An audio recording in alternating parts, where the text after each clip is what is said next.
नाज़रीन, मैं आपको अपने प्लेटफॉर्म पे खुशामदीद कहता हूँ। नाज़रीन, हम क्योंकि प्रेस्क्रिप्शन एरर या मेडिकल एरर के हवाले से बात कर रहे हैं, और ये क्योंकि बड़ा क्रिटिकल फैक्टर है पूरे हेल्थ केयर सिस्टम के अंदर कि अगर प्रेस्क्रिप्शन में, मेडिकेशन में, क्लिनिकल प्रैक्टिस में अगर कोई मिस्टेक हो, अगर कोई एरर हो, तो उस एरर की बुनियाद पे क्योंकि इंसानी ज़िंदगी इन्वॉल्व होती है, तो किसी इंसान का इस दुनिया में चले जाना एक सानहा है, एक सदमा है। और जिस तरह सूरह बकरा में अल्लाह ताला ने हमें कहा कि मन कतल नफ्सिन बगैर नफ्सिन औ फसाद फिल अर्ज़ फ़कअन्नमा कतल नास जमिया व मन अहयाहा फ़कअन्नमा अहया नास जमिया। तो मैं समझता हूँ कि यही हेल्थ केयर सिस्टम की फ़िलासफ़ी होनी चाहिए। उनका जो स्कोप है, उनका जो मिशन है, यूँ ही होना चाहिए कि हमने एक इंसान की जान बचानी है, तो एक इंसान की जान बचाना गोया कुरान के मुताबिक पूरी इंसानियत की जान बचाने के मुतरादिफ है। लेकिन अनलकीली हम हेल्थ केयर प्रैक्टिस में इस चीज़ का नज़ारा करते हैं, हम देखते हैं कि वहाँ पे गलतियाँ भी होती हैं, वहाँ पे डिसऑनेस्टी भी है, वहाँ पे इवन करप्शन भी है। और इन गलतियों की वजह से, इन क्लिनिकल थेरापेटिकल एरर की बुनियाद पे कई सारे ऐसे अनडिज़ायर इंसिडेंट्स होते हैं जो मैं समझता हूँ कि नहीं होने चाहिए। तो आज हम उसी पे बात करेंगे कि ये जो क्लिनिकल एरर हैं, जो थेरापेटिकल मिस्टेक्स हैं, जो फार्मास्यूटिकल जो एरर्स हैं, वो मेरी टीम है, उन्होंने 7 डिफरेंट टाइप्स मेरे सामने कंपोज किए हैं, उन्होंने असम्बल किए हैं, जिनको मैं वन बाय वन आपके सामने पेश करने की कोशिश करूँगा।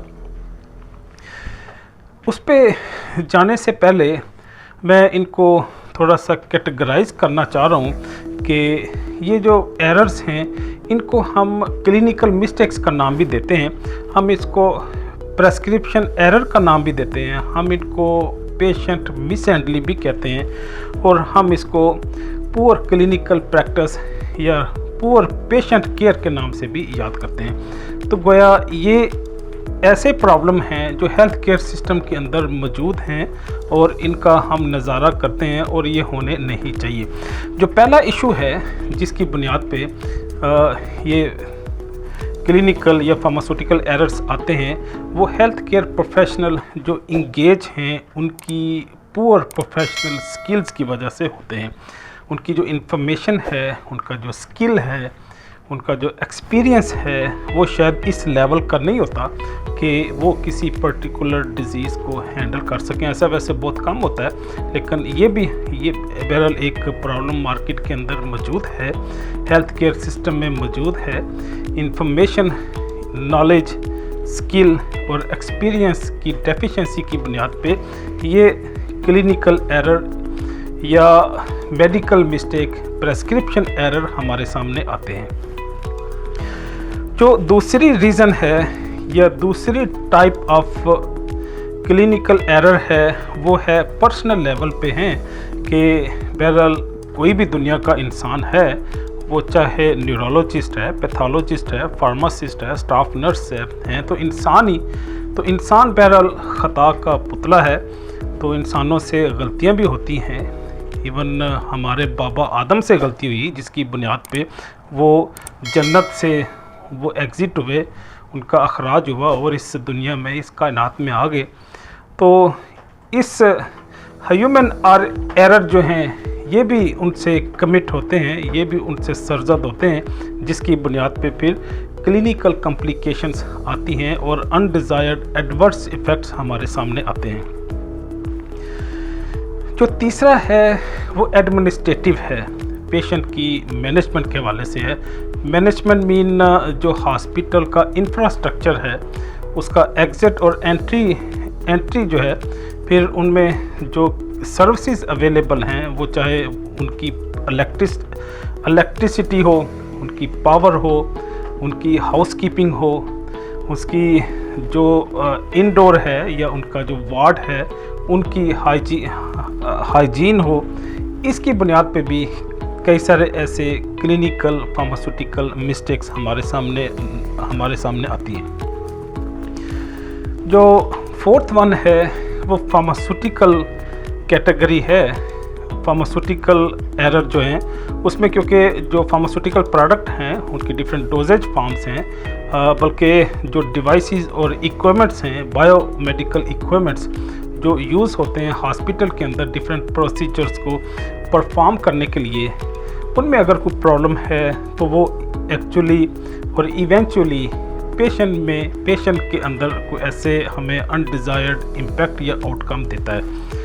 फिर इनका जो प्रॉब्लम है वो डिस्पेंसिंग में भी हो सकता है, क्योंकि हम फार्मास्यूटिकल की बात कर रहे हैं। तो फार्मास्यूटिकल में क्योंकि ड्रग्स की मैन्युफैक्चरिंग होती है, फार्मूलेशन होती है, ड्रग की डिज़ाइनिंग होती है, अगरचे वहाँ पे उनका अपना क्वालिटी कंट्रोल और क्वालिटी अश्योरेंस का डिपार्टमेंट मौजूद होता है, लेकिन जिस तरह मैंने आपको बताया होते तो सारे इंसान ही हैं, वो ड्रग के चाहे मैन्युफैक्चरर हों, वो मशीन ऑपरेटर हों, वो एनालिस्ट हों, उनकी जो मिस्टेक है वो इवेंचुअली जो एंड यूज़र है, जो पेशेंट है, उसको सफ़र करने पड़ते हैं। लॉजिस्टिक प्रॉब्लम है, कई सारी ऐसी मेडिकेशन हैं वो पर्टिकुलर टेम्परेचर या पर्टिकुलर क्लाइमेट वो डिमांड करती हैं। जो पर्टिकुलरली जो ड्रग्स हैं, जो कंट्रोल ड्रग्स हैं, जो वैक्सीन हैं, जो नारकोटिक्स हैं, जो पोटेंट ड्रग्स हैं, ये ड्रग एक स्पेशल लॉजिस्टिक रिक्वायरमेंट होती है उनकी। अगर वो सप्लाई चेन या कोल्ड चेन मेंटेन ना हो तो वो ड्रग इनएक्टिव हो जाती हैं और सम टाइम वो उस तरह का थेरापेटिकल क्लिनिकल आउटकम नहीं देती पेशेंट की बॉडी में जो हेल्थ केयर प्रोफेशनल एक्सपेक्ट करते हैं। तो बहरहाल ये भी प्रॉब्लम आता है मार्केट के अंदर, क्लिनिकल प्रैक्टिस में हम इसको ऑब्जर्व करते हैं। फिर कई सारे इन्वायरमेंटल फैक्टर्स इन्वॉल्व हैं अल्लाह की इस पूरी ज़मीन में, क्योंकि जोग्राफिकली और क्लाइमेट के अतबार से, वेदर के अतबार से एक डाइवर्सिटी मौजूद है। फिर वाटर लेवल, मॉइस्चर लेवल भी है, टेम्परेचर भी है, फिर फूड पैटर्न है, इन प्लांट का, फॉरेस्ट्री का, फिशरी का, एनिमल का अपना एक पैटर्न है। तो ये जो जोग्राफिकल जियोलॉजिकल पैटर्न है, जो क्लाइमेट है, ये भी जो क्लिनिकल और थेरापेटिकल आउटकम को बहरहाल इम्पैक्ट करता है। तो ये भी सम टाइम अगर जो हेल्थ केयर प्रोफेशनल है उन्होंने प्रॉपर वर्किंग नहीं की, वो इंगेज नहीं हुआ पेशेंट के साथ, उनकी इंफॉर्मेशन के साथ, उसके प्रोफाइल के साथ, तो उसकी जो मिस्टेक है वो इवेंचुअली किसी नए चैलेंज की शक्ल में हमारे सामने आ सकती है।